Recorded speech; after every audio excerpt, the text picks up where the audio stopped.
Tonga nandondona indro fitiavana iray,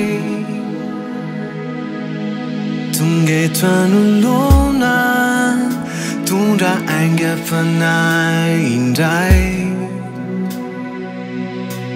Motsizy any aniva no nandoro tamin'ny afo mamay, etsakao tena fay kanefa nifoko efa lasanao, nifoko efa lasanao, nifoko efa lasanao, nifoko efa lasanao, ka nanaiky anandray.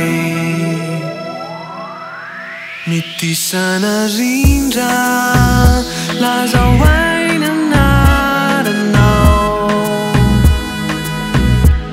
fity tsara rindra nefa tsinjoko avy aminao.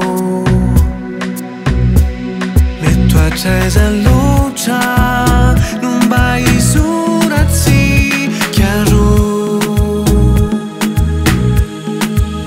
no fio lalina fitiavana tsisy fiafaly. Nifoko efa lasanao, nifoko efa lasanao, nifoko efa lasanao, nifoko efa lasanao, ka nanaiky anandray.